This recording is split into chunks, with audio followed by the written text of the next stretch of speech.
আমরা অনেকে জানি। এই সন্ত্রাসবাদী কার্যকলাপ আটকাতে সম্পূর্ণরূপে এই শুভেন্দু অধিকারীদের পরিচালিত কেন্দ্র সরকার ব্যর্থ হয়েছে। এর ব্যর্থতার দায় তাদেরকে নিতে হবে। সারা ভারতবর্ষ যখন তাদের দিকে প্রশ্ন করছে, অমিত শাহজিকে জিজ্ঞাসা করছে, মোদীকে জিজ্ঞাসা করছে যে আপনারা 370 ধারা তুলে দেওয়ার পরে বললেন কাশ্মীরে আর কোনো হিংসা হবে না, সন্ত্রাসবাদী আক্রমণ হবে না, এবং যখন নোটবন্দির পরে বললেন যে সন্ত্রাসীদের কোমর ভেঙে দিয়েছেন, তারপরে এত বড় খণ্ড সংগঠিত হবে কিভাবে, এই প্রশ্নটা যখন চলবে সেই সময় এরা আমাদের দেশের এই চরম পরিস্থিতির সময় তারা হিন্দু মুসলমানের রাজনীতি করার চেষ্টা করছে। এরা চরমভাবে ব্যর্থ হয়েছে। ব্যর্থতা ঢাকা দেওয়ার জন্য হিন্দু মুসলমানের রাজনীতিতে ব্যর্থ হয়েছে। এখন সময় আমাদের কাছে একটা বড় চ্যালেঞ্জ, এই সন্ত্রাসবাদীদের জবাব দেওয়ার সময় আমাদের সারা ধর্মবর্ণ নির্বিশেষে যে সমস্ত খনিগুলো শান্ত ভারতকে অশান্ত করার চেষ্টা করছে, যে সমস্ত খনিদের দ্বারা আমাদের দেশ আজকে অস্থিরতার মধ্যে চলে যাচ্ছে, তাদের বিরুদ্ধে কঠোর ব্যবস্থা নিতে হবে এবং সন্ত্রাসবাদকে সমাজে নির্মূল করতে হবে। এটা আমাদের প্রত্যেকের কাছে একটা চ্যালেঞ্জ। আমি অনুরোধ করব, আমরা যেমন এই কাশ্মীরের পেহেলগাঁওতে বর্বরোচিত সন্ত্রাসবাদী হামলা হয়েছে তার প্রতিবাদ জানাবো, সাথে সাথে কেন্দ্র সরকারের কেউ আমরা প্রশ্ন করতে পিছু পাবো না। প্রশ্ন করবো আমরা যে কাশ্মীরে প্রায় 7 লক্ষের অধিক সেখানে সেনা আছে, প্রতি 10 মিটার 15 মিটার ছাড়া ছাড়া সেনা থাকে, সেখানে কিভাবে এত বড় হত্যাযজ্ঞ সংগঠিত হল? ওই সময় কথাই ছিল আমাদের সেনারা, তারা ছিল কি ইনঅ্যাক্টিভ করে রাখা হয়েছিল, তার জবাবটা আমাদেরকে দিতে হবে। ভারতবর্ষের এটা প্রশ্ন, আমার জনগণের এটা প্রশ্ন, এর উত্তর দিতে হবে।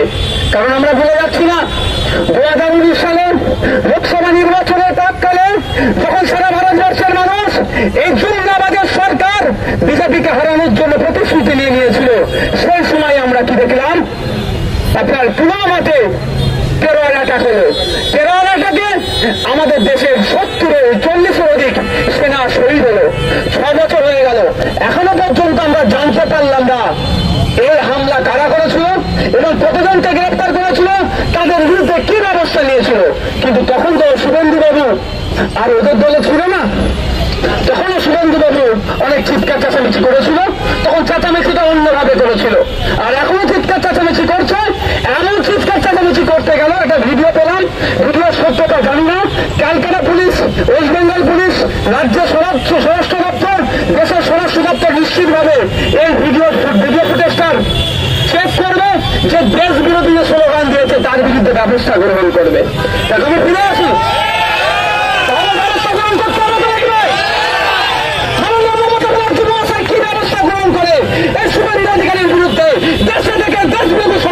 সেটা আমরা দেখব। যারা গল্প শোনাচ্ছে অনেক, একটাও ছাড় পাবে না।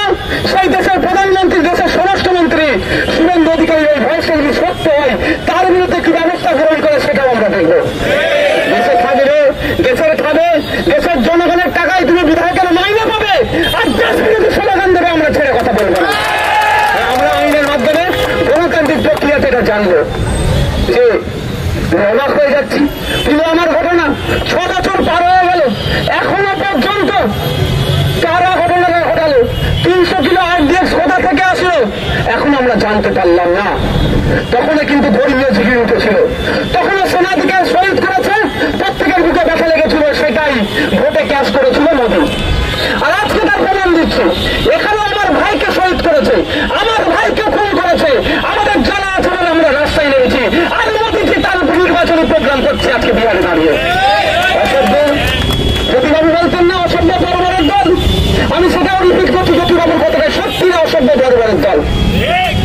এখানে অল ইন্ডিয়া মুসলিম পার্সোনাল ল বোর্ড এই ওয়াকফ নিয়ে যত প্রটেস্ট 25 তারিখ পর্যন্ত বন্ধ রাখলো, মোদীজি সেখানে তার নির্বাচনী কার্যকলাপ চালানোর জন্য বিহারে যে প্রোগ্রাম করছে, এদের অসভ্য বলবেন না তো কি বলবেন?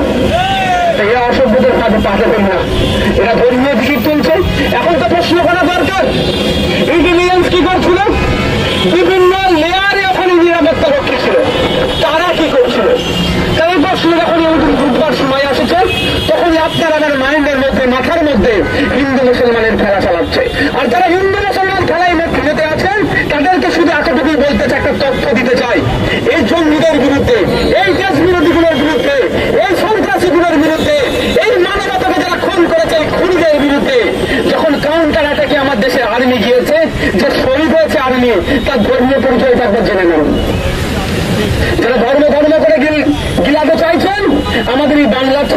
ঝন্টু আলী, দেখে আসুন কেন ধর্মীয় পরিচয়টা। কিন্তু আমরা ধর্মীয় পরিচয় নিয়ে রাজনীতি করতে চাই না, করবো না। আমি চ্যালেঞ্জ করে গেলাম, সেন্ট্রাল আইবির আমার নিশ্চিতভাবে ভিডিও রেকর্ড করছে, স্টেটের আইবি ভিডিও রেকর্ড করছে, মিডিয়ার মাধ্যমে রেকর্ড হচ্ছে। এই তদন্ত আমি 5 বছর টাইম দিচ্ছি, 5 বছর দেখবেন তদন্ত। এদের স্বার্থের জন্য হয়তো এই হত্যাযজ্ঞ সংগঠিত করেছে, এদের রাজনৈতিক গোষ্ঠীদ্বন্দ্বের জন্য হয়তো এই হত্যা যজ্ঞ সংগঠিত করেছে, আরো বেশ কিছু কারণ থাকতে পারে।